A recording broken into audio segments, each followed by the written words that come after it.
اب میں بلا تاخیر ملتمس ہوں حضور فخر المشائخ ابو المکرم ڈاکٹر سید محمد اشرف جیلانی دامت برکاتہ العالیہ سے انتہائی ادب و احترام کے ساتھ کہ آپ تشریف لائیں اور آج اس محفل میں مواعظ حسنہ سے ہم کو مستفیض فرمائیں۔ آپ تمام حضرات کھڑے ہو کر پرجوش انداز میں خود کا استقبال کیجیے۔ نعرہ تکبیر!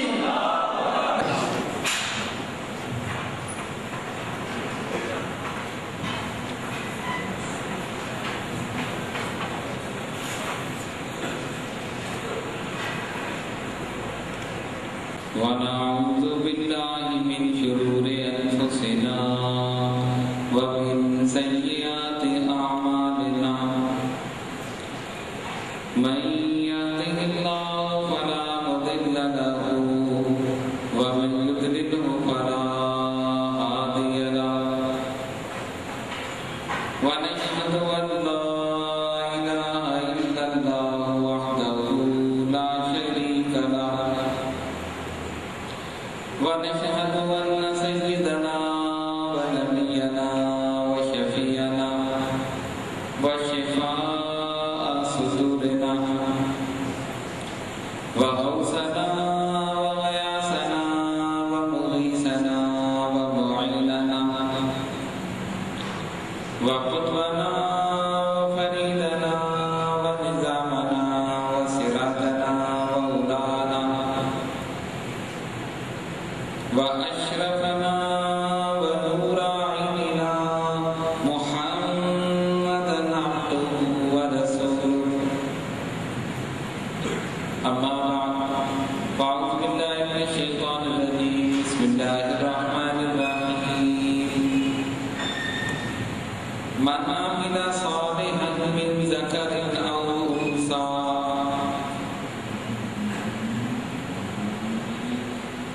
وهو مؤمن فلنحيينه حياة طيبة صدق الله العظيم وبلغنا رسول النبي الكريم ونحن على ذلك من الشاهدين والشاكرين والحمد لله رب العالمين۔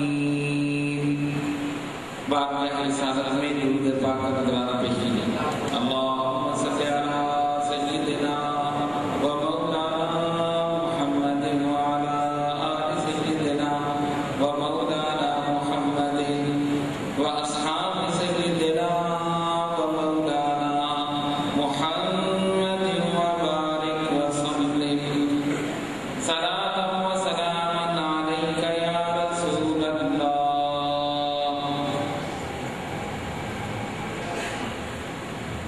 جیسا کہ آپ حضرات کو معلوم ہے کہ آج کی یہ مبارک اور مقدس محفل شہنشاہ بغداد قطب ربانی غوث سمدانی شہباز لامکانی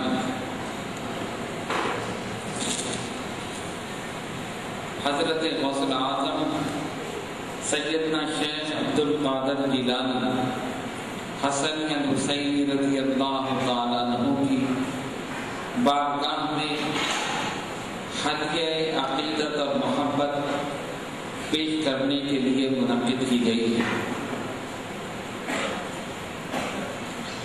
ہم اہل سنت والجماعت کو یہ معمول ہے کہ ہم اپنے بزرگوں کے نام کو، ان کے ذکر کو اور ان کی یاد کو تازہ کرتے رہتے ہیں، اس لیے کہ جب تک ہمارا تعلق اپنے ان بزرگان دین اور اولیاء کاملین سے رہے گا اور انشاءاللہ ہمیشہ رہے گا، اس وقت تک اللہ تبارک و تعالیٰ کا کرم اور نبی پاک علیہ الصلوۃ والسلام کی نگاہ کرم بھی رہے گی۔ اس لیے ہم ان بزرگان دین اولیاء کاملین کا ذکر مبارک کرتے ہیں، سنتے ہیں، سناتے ہیں اور ان کی یاد کو تازہ کرتے ہیں۔ اللہ تبارک و تعالی ہم سب کی حاضری کو قبول فرمائے اور حضور غوث الاعظم سیدنا شیخ عبد القادر جیلانی یعنی حسن یعنی حسین رضی اللہ تعالیٰ عنہ کی نگاہ کرم اور ان کے فیضان اور ان کے تصرفات سے ہم سب کو مستفیض فرمائے۔ قرآن مجید فرقان حمید کی ایک آیت مبارکہ تلاوت کرنے کا شرف حاصل کیا۔ ارشاد ربانی ہوا من عمل صالحا من ذکر او انثی، اور وہ جو نیک عمل کرے مردوں یا عورتوں میں سے، وَهُوَ مُؤْمِنٌ، اور وہ مومن ہو، فَلَنُحْيِيَنَّهُ حَيَاةً طَيِّبَةً، تو ہم اسے حیات طیبہ یعنی پاکیزہ زندگی عطا کریں گے۔ حضرت علامہ مفتی احمد یار خان صاحب نعیمی اشرفی رحمۃ اللہ علیہ تفسیر نعیمی میں فرماتے ہیں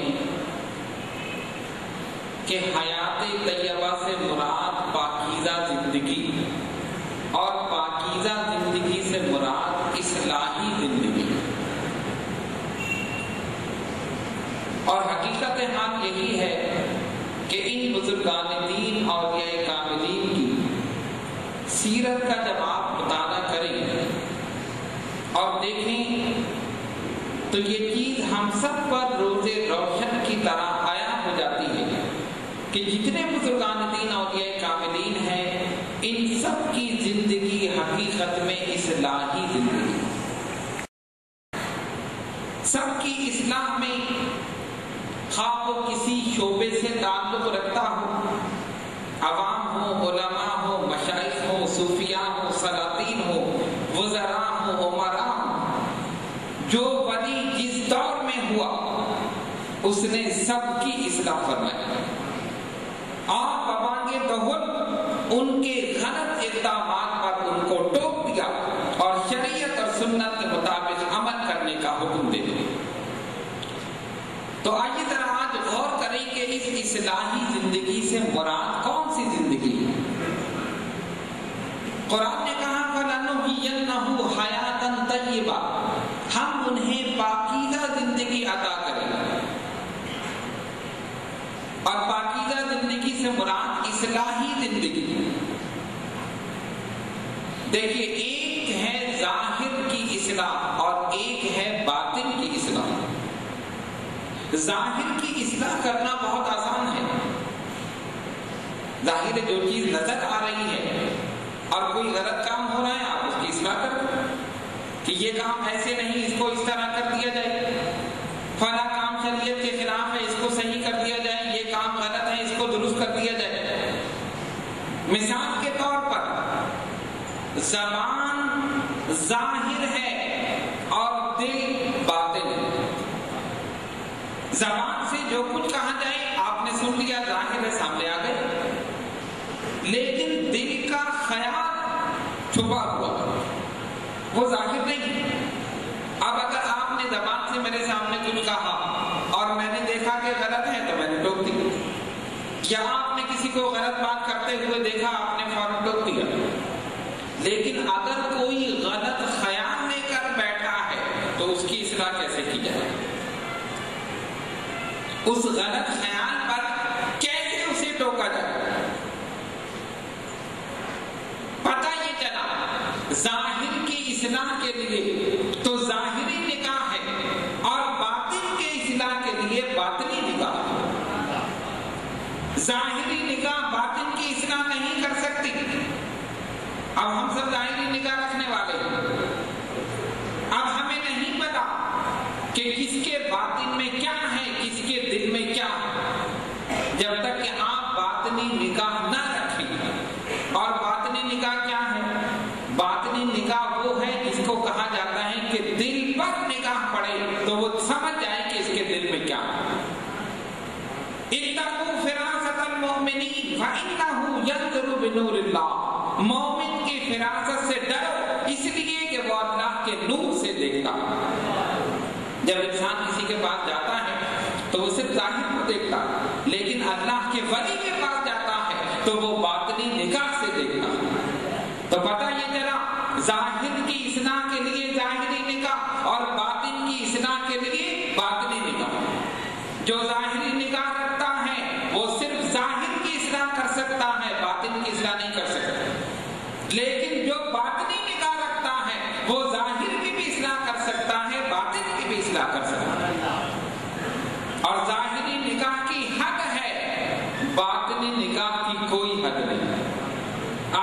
دور دیکھ سکتے ہیں، آپ 1 گز دیکھ سکتے ہیں، 50 گز دیکھ سکتے ہیں، 100 گز دیکھ سکتے ہیں، اور اس سے زیادہ کسی کی نگاہ تیز ہو تو وہ دیکھ سکتا ہے، اور کوئی دوربین لگا لے تو اس سے زیادہ دیکھ سکتے ہیں، لیکن کہیں نہ کہیں جا کر اس ظاہری نگاہ کی حد ہو جائے گی، کہیں نہ کہیں جا کر وہ نگاہ ختم ہو جائے گی، اس کی حد ہے۔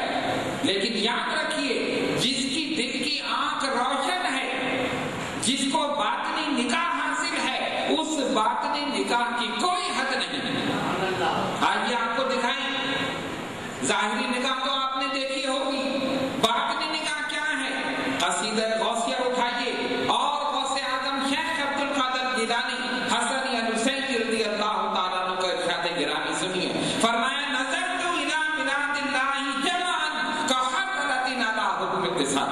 غوث فرماتے ہیں میں پوری کائنات کو دیکھوں تو رسول اعظم کی نگاہ کیا ہے، جب ولی کی نگاہ یہ ہے تو نبی کی نگاہ کیا ہوگی، جب امتی کا یہ مقام ہے اور امتی کی نگاہ یہ ہے تو جو آقا ہے جو نبی ہے اس کی نگاہ کا کیا ہے۔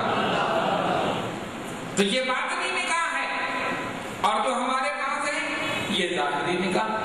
ہم ظاہری چہرے کو دیکھتے ہیں اور اللہ کا ولی دیکھتا ہے تو دل کو دیکھتا ہے۔ اسی لیے یہ نصیحت کی جاتی ہے، اللہ کے ولی کے پاس جاؤ تو اپنے قلب کو، اپنے دل کو صاف رکھ کر اس کی نگاہ نہ تمہارے کپڑوں پر، اس کی نگاہ تمہارے دل پر ہے کہ دل میں کیا لکھا ہے۔ اپنے قلب کو، اپنے دل کو صاف کر کے سچی عقیدت کے ساتھ جاؤ تو پھر فیضان سے مستفید ہو کر لوٹو۔ اور زیادہ تیز کرنے اور زیادہ دور، یعنی جتنی روشنی کی پاور بڑھتی جائے گی اتنی چیزیں ہم پر زیادہ منکشف ہوتی جائیں گی۔ اس کی مثال آپ نے سمجھے کہ اس ہال میں اگر ساری لائٹیں بند کر دی جائیں تو کچھ نظر آئے گا، اندھیرا ہو جائے۔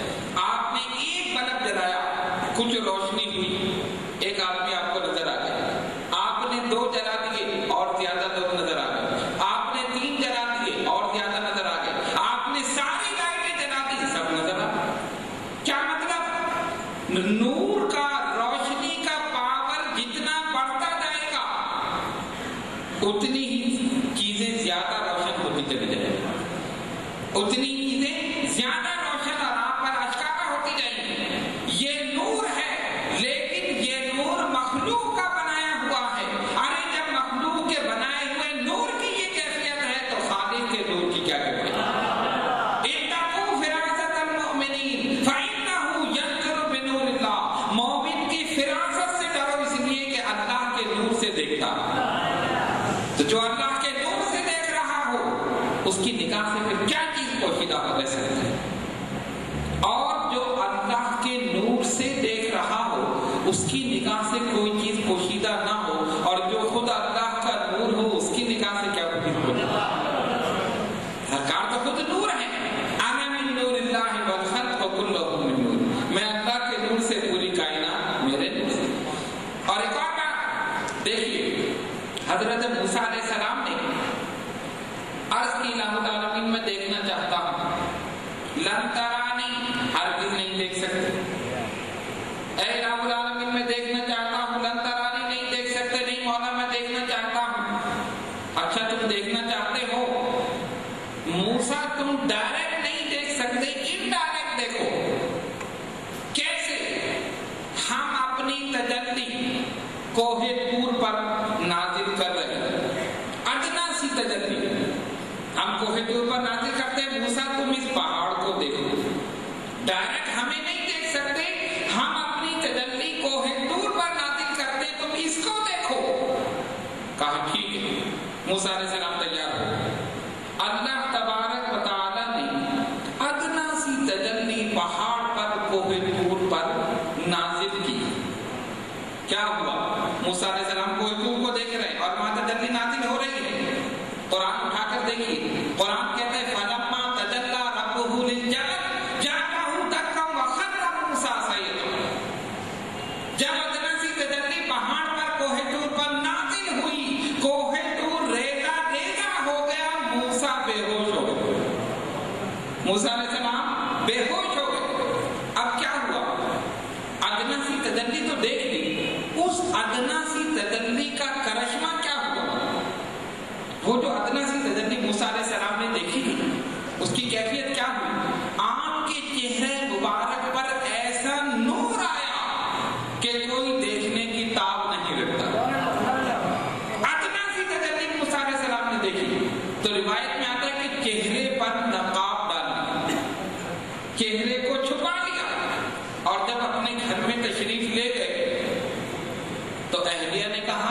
پیچھے بھی پردہ میرے سامنے بھی؟ کہا ہاں، اور دوسری آنکھ سے دیکھا، جیسے ہی دیکھا آنکھ کی بینائی ضائع ہو. اس تجلی کی پاور دیکھو، طاقت دیکھو. انبیاء کی ایک آنکھ ضائع ہو گئی، لیکن دیکھنے میں ایسا لطف آیا، دیکھنے میں ایسا مزہ آیا، دیکھنے میں ایسا سرور آیا کہ دوسری آنکھ سے بھی ہاتھ ہٹا دیا، وہ بھی ضائع. کہا نہیں میں تو دیکھوں. دونوں آنکھیں ضائع ہو گئی اللہ کی اس ادنا سی تجلی کو دیکھنے میں. پھر اللہ رب العالمین نے ایسا کرم فرمایا کہ وہ آنکھیں دوبارہ روشن کر دی. آنکھیں دوبارہ روشن کر دی. لیکن کیا ہوا؟ حضرت موسیٰ علیہ السلام نے اللہ تبارک و تعالی کی صفات کی تجلی دیکھی، ذات کی تجلی نہیں دیکھی. علماء فرماتے صفات کی تجلی، اور صفات کی تجلی دیکھنے سے ان کی نگاہ میں یہ کیفیت پیدا ہو گئی کہ 3 میل دور یا اس سے زیادہ فاصلے پر اگر اندھیرے میں سوئی گر جائے تو وہ اٹھا لیا جائے، ان پر روشن ہو گئی. 3 میل کے فاصلے پر سوئی اندھیرے میں گری ہے، موسیٰ علیہ السلام کی آنکھ میں تاثیر ہے کہ دیکھ لیں، اس کو اٹھا لیں. اب علماء کرام فرماتے سنو، جس نے صفات کی تجلی دیکھی اس کی نگاہ میں یہ تاثیر ہے، تو میرے آقا نے تو ذات کی تجلی دیکھی، ان کی نگاہ میں کیا تاثیر ہے؟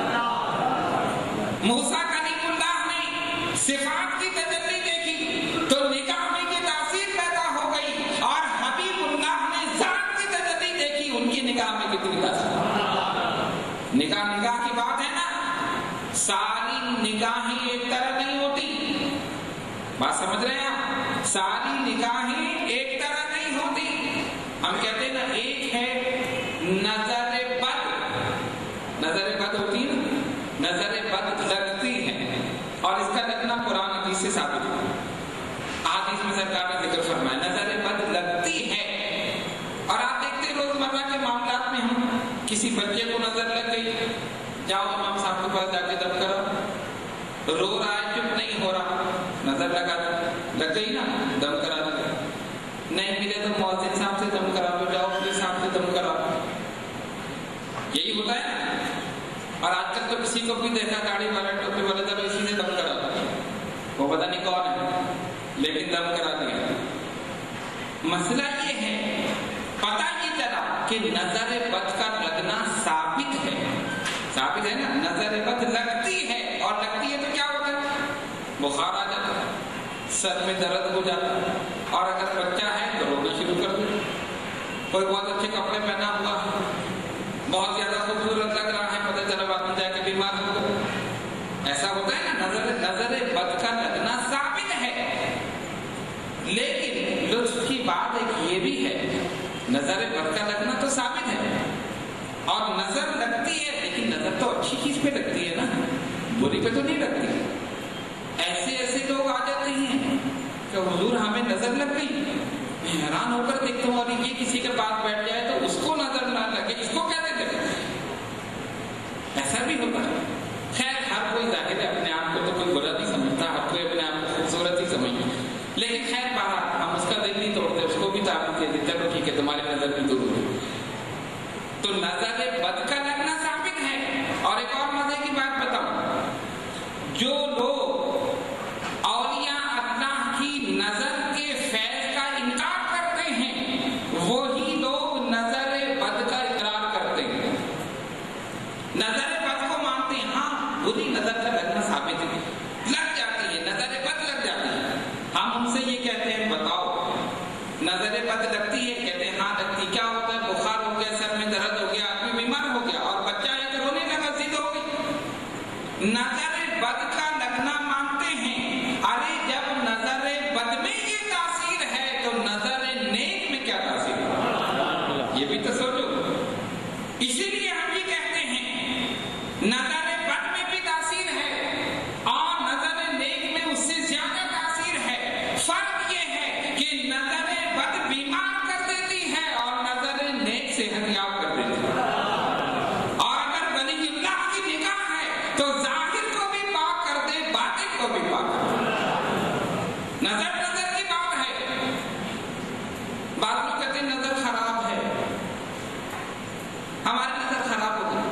میں نے کہا نہیں یہ نہیں کہو، دیکھو نظر کمزور ہو گئی، نظر خراب غلط بات ہے، کہنے یار اس کی نظریں بڑی خراب ہیں، یہ تو بہت غلط آدمی ہے، تو یہ نہیں کہنا میری نظر خراب ہو گئی، یہ کہنا نظر کمزور ہو گئی، کمزور ہو جاتی چشمہ لگا تو صحیح ہو گئی، تو نظر خراب نہیں، ہاں بہت سے لوگ ایسے جن کی نظریں خراب ہو گئی، لیکن اگر ان خراب نظر والوں سے بچنا چاہتے ہو تو اولیاء اللہ کی نظروں میں آ جاؤ، ان سے بچ جاؤ، اولیاء اللہ کی نظروں میں آ جاؤ۔ اس لیے ہم کیسے بچتے ہیں؟ ہمارے اوپر ہمارے پیر کی نظر، پیر پر اس کے پیر کی نظر، اس پر دادا پیر کی نظر، اس پر ان کے پیر کی نظر، سلسلہ چل رہا ہے نا۔ مثال دے دوں، اشرف المشائخ پر قطب ربانی کی نظر، قطب ربانی پر اعلیٰ حضرت اشرفی میاں کی نظر، اور پھر سلسلہ چلتا رہا تو ان پر عبدالرزاق نور العین کی نظر، اور پھر آگے بڑھو تو ان پر عبدالرزاق نور العین پر مخدوم سمنانی کی نظر، مخدوم سمنانی پر حضرت علاء الدین گنج نبات رحمۃ اللہ علیہ کی نظر، ان پر حقی سراج آئینہ ہند رحمۃ اللہ علیہ کی نظر، ان پر محبوب الہی سلطان نظام الدین اولیاء سلطان المشائخ کی نظر، ان پر بابا فرید کی نظر، ان پر قطب الأقطاب قطب الدین بختیار کاکی کی نظر، ان پر سلطان الہند غریب نواز کی نظر، اور ان پر خواجہ عثمان ہارونی کی نظر، پھر اسی طرح اگر آگے بڑھتے چلے جاؤ تو سب پر رسول اللہ کی نظر صلی اللہ علیہ وسلم۔ اور رسول کی نظر وہ ہے کہ جس نے خدا کو دیکھا ہے، جن نظروں نے ان نظروں کو دیکھا جن نظروں نے خدا کو دیکھا، یہ دیکھنے والوں کا سلسلہ چل رہا ہے، اسی لیے ہم بچے ہوئے ہیں کہ ہمارے پر ان کی نظر ہے جن پر ان کی نظر، تو یہ نظروں کا سلسلہ چل رہا، اسی لیے بد نظروں سے بچو، اور اپنی نظروں سے ان نظروں کو ان نظروں سے بچا دو۔ تو بات کہاں سے نکلی؟ موسیٰ علیہ السلام نے صفات کی تجلی دیکھی، نگاہ میں تاثیر پیدا ہو گئی، میرے آقا نے ذات کی تجلی دیکھی، اور نظر میں فرق تھا، موسیٰ بے ہوش ہو گئے، سرکار مسکرا دی، ما ذاق البصر وما طغى، قرآن کہتا ہے نہ پلک جھپکی، نہ آنکھ پھٹی، نہ کھلی کی کھلی رہی۔ انسان اچانک کوئی چیز دیکھتا ہے نا، حیرت سے آنکھیں پھٹ جاتی ہیں، پھٹی کی پھٹی رہ گئی، اچانک دیکھا نہیں، غش کھا گئے کلیم اور ہنس پڑے حبیب، غش کھا گئے کلیم اور ہنس پڑے حبیب، نظریں بدل گئی تو نظارہ بدل گیا۔ وہ آنکھ موسیٰ کے پاس ہے جو رسول اللہ کو دیکھے، اور وہ آنکھ رسول اللہ کے پاس ہے جو خدا کو دیکھے، نظروں کا فرق ہے۔ اسی لیے ہم یہ کہتے ہیں ساری نظریں ایک طرح نہیں ہوتی، کیوں نہیں ہوتی؟ اس لیے کہ سارے انسان بھی ایک طرح نہیں ہوتے۔ ابھی کہتے ہیں تم تو قبر پرست ہو، تم تو ان کو پوچھتے ہو، تم تو قبروں کو پوچھتے ہو۔ ہم کہتے ہیں دیکھو بت پرست کیا مطلب؟ جہاں بت نظر آیا اس کی پوجا شروع کر دی، اس کے سامنے جھکنا شروع کر دی۔ اور تم کہتے ہو قبر پرست کیا مانا ہوا کہ جو بھی قبر نظر آئے اس کے سامنے کھڑے ہو جاؤ؟ نہیں، ہم ہر مزار کے پاس کھڑے نہیں ہوتے، اس لیے کہ سارے مزار ایک طرح نہیں، ساری قبریں ایک طرح نہیں۔ قبرستان میں جاؤ، ہزاروں لاکھوں قبریں ہیں، کیا وہ ساری قبریں ایک طرح ہیں؟ کوئی قبر وہ ہے کہ 3 دن کے بعد یا 40 دن کے بعد گوشت ختم ہو گیا، ہڈیاں رہ گئی، گور کرنے نکال کر پھینک دیا، اور وہی قبر دوسرے کے لیے تیار۔ اور کوئی قبر وہ ہے، بلکہ قبر نہیں اسے مزار کہو، وہ ہے کہ 50 سال کے بعد بھی کھول کر دیکھا تو اسی کفن کے ساتھ اسی جسم میں۔ فرق ہوا یا نہیں ہوا؟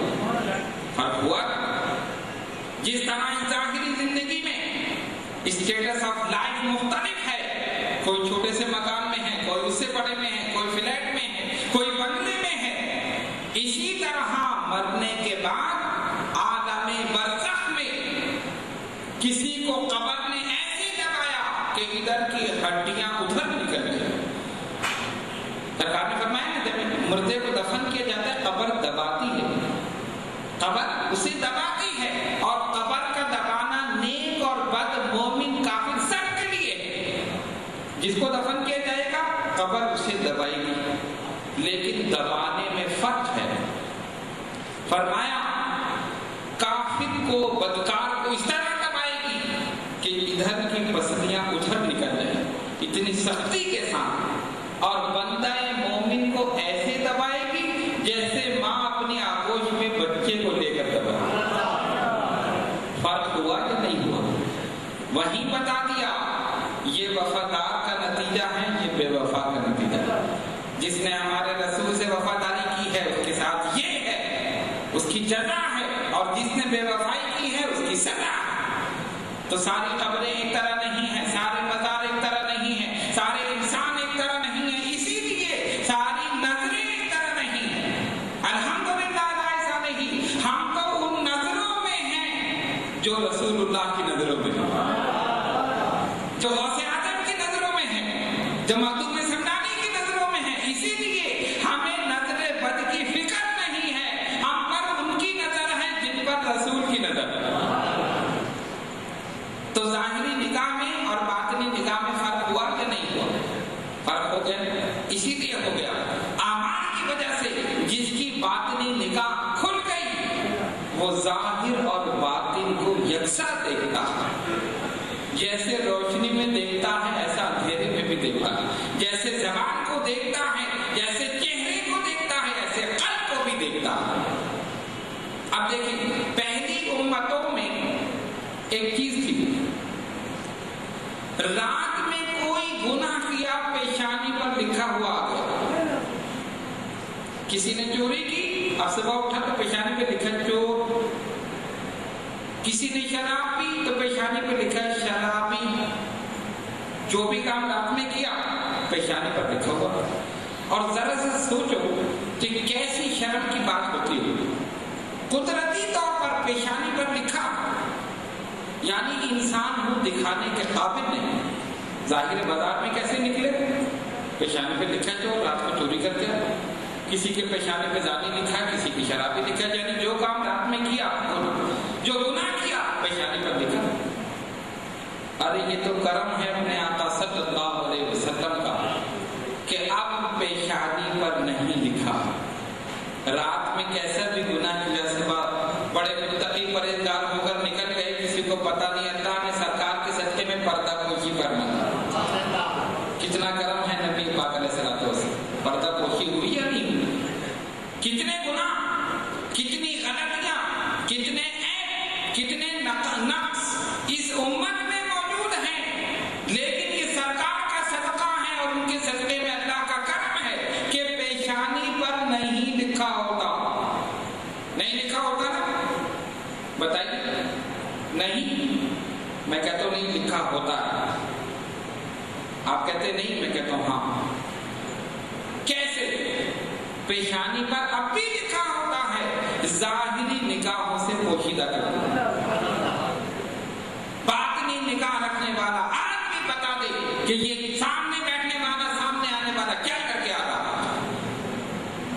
حضرت مجدد الفسانی شیخ احمد سرہندی فاروقی رحمت اللہ علیہ، آپ کے 2 فرزند ایک استاد کے پاس، عالم دین کے پاس پڑھ رہے ہیں، علم حاصل کر رہے ہیں. مجدد صاحب نے فرمایا ایک دن جب استاد پڑھانے کے لیے آیا، آپ کی نگاہ اس کے چہرے پر پڑی. صاحبزادوں سے فرمایا بیٹا ہم نے تمہارے استاد کی پیشانی پر شقی لکھا ہوا دیکھا. استاد کی پیشانی پر شقی لکھا ہوا دیکھا. اب بتاؤ کسی اور نے دیکھا؟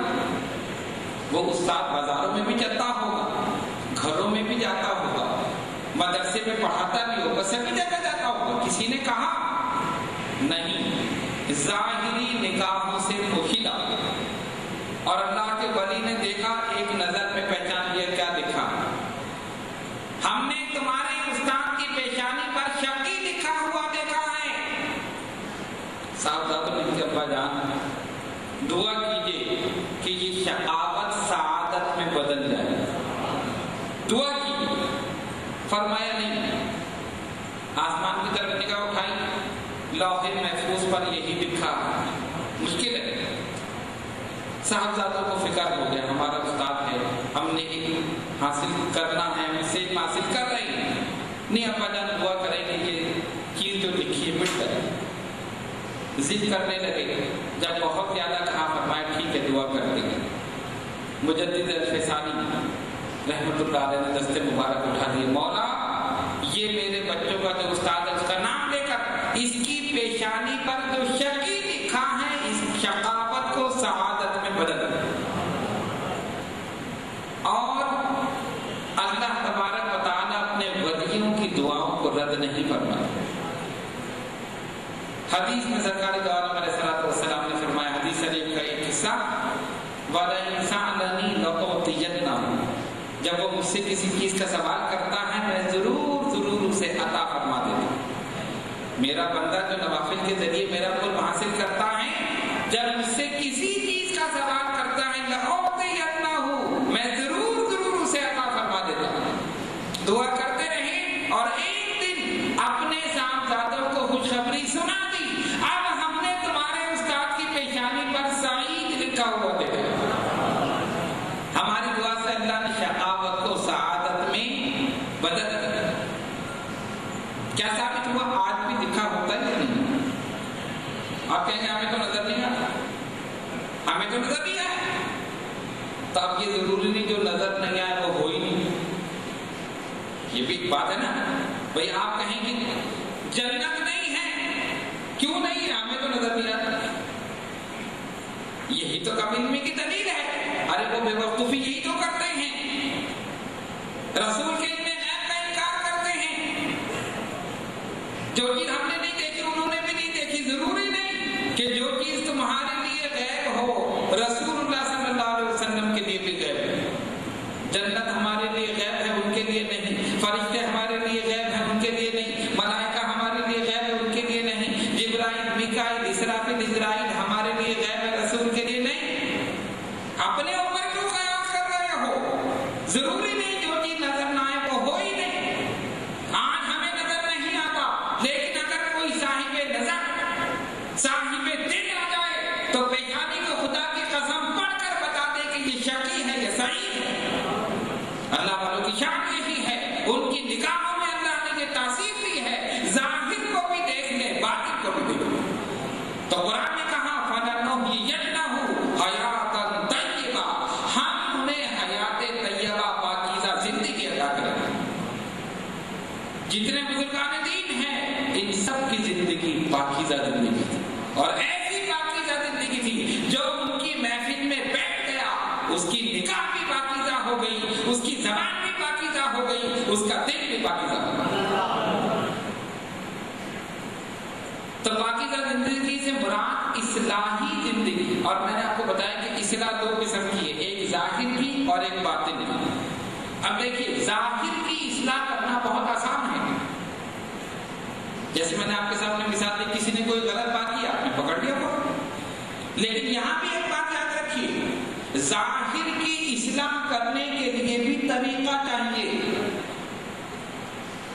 اگر کسی نے آپ کے سامنے غلطی اور آپ نے سب کے سامنے اسے ڈانٹ دیا، کیا کر رہے ہو تم؟ یہ غلط نماز تم نے پڑھی ہے، تو نے تعدیل ارکان نہیں کی ہے. کیا ہوگا؟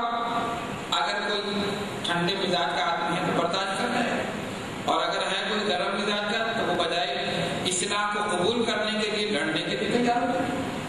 تو اصلاح کا بھی طریقہ ہے. کیا طریقہ ہے؟ آئیے حسنین کریمین سے سیکھیں کہ اصلاح کا طریقہ کیا ہے. مشہور بات ہے، سیدنا امام حسن اور امام حسین رضی اللہ تعالی عنہ تشریف فرما. دیکھا ایک بوڑھا سا آدمی آیا اور آ کے وضو کرنے کے لیے بیٹھ گیا. اب یہ دونوں شہزادے دیکھ رہے ہیں غلط وضو کر رہا، وضو میں کثرت سے غلطیاں کر رہا. اب انہوں نے